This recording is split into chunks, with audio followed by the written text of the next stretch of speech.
Augustin Matata Ponyo, vous venez d'assister à la première journée du conclave de l'opposition. Vous êtes parmi les têtes couronnées quand même de cette opposition dans le pays.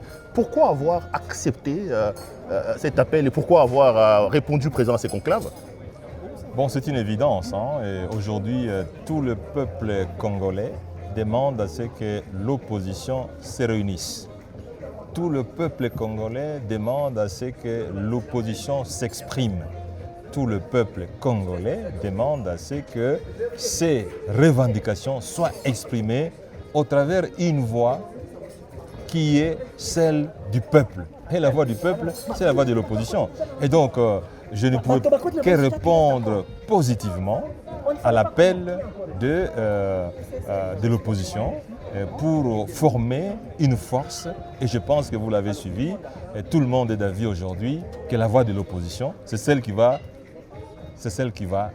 s'exprimer au terme de ces travaux. Non, mais vous êtes là, vous. Il y en a quand même quelques-uns de vos compatriotes de l'opposition qui ne sont pas là. Je pense à Moïse Katumbi, je pense à Fayoulou, je pense à Kabound et aux autres. Est-ce que ce n'est pas déjà un mort n'ayant pas réussi à avoir une sorte d'unanimité d'adhésion de tout le monde par rapport à cette... Je ne pense pas.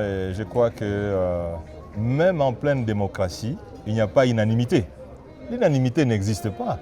La démocratie, c'est la loi du grand nombre. Et le grand nombre est ici. Et donc, le peuple se retrouve au travers le grand nombre. C'est ça le principe de la démocratie.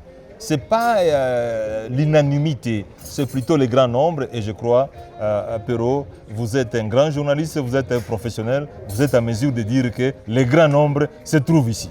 Augustin Matata, peut-être l'avant-dernière question, vraiment, ce n'est pas tous les jours qu'on vous a comme ça.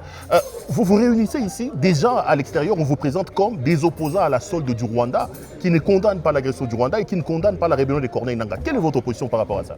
Écoutez, quand nous, on a critiqué l'agression, mais est-ce que certaines personnes qui sont au pouvoir aujourd'hui ne l'ont jamais fait? Mais ils sont aujourd'hui au pouvoir. Mais je pense, Perrault, le problème le plus profond n'est pas celui de critiquer l'opposition ou de ne pas critiquer l'opposition. Le problème le plus important, c'est est-ce qu'on travaille pour le peuple congolais? Est-ce que les salaires sont payés? Est-ce que le transport est organisé? Aujourd'hui, on nous parle du taux de change. Mais est-ce que le taux de change est en faveur du peuple ou contre le peuple? Voilà les choses les plus importantes de la vie. Parce que les gens meurent aussi de la faim. Les gens meurent de la malaria. Mais je pense que le plus important aujourd'hui, c'est l'unité du peuple congolais pour voir comment résoudre le problème congolais. Ça sera la dernière question. Vous êtes un ressuscité. On vous a condamné à 10 ans. Ça sera la première fois que vous vous adressez devant les médias. Votre secrétaire général, Franck Chamala, disait que vous étiez importé disparu. Je vous retrouve ici à Nairobi. Où vous passez votre exil et qu'est-ce que vous allez dire? Première réaction quand même par rapport à... Vous êtes quand même un condamné à 10 ans. Vous êtes un évadé, si on peut le dire comme ça. Vous avez fui votre justice, la justice de votre pays. Perrault, vous êtes un professionnel, même si vous n'êtes pas juriste. Vous savez que la constitution congolaise réglemente la façon dont une personne doit être jugée, condamnée, arrêtée. Nul ne peut être jugé que conformément à la loi et selon les normes écrites par la loi. Mais j'ai été jugé en dehors de la loi. La Constitution a été violée plus de 50 fois. Que dit la Constitution?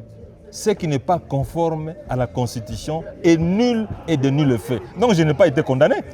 Je n'ai pas été condamné parce que la Constitution dit que si quelqu'un est condamné en dehors de la loi, c'est nul et de nul avenir.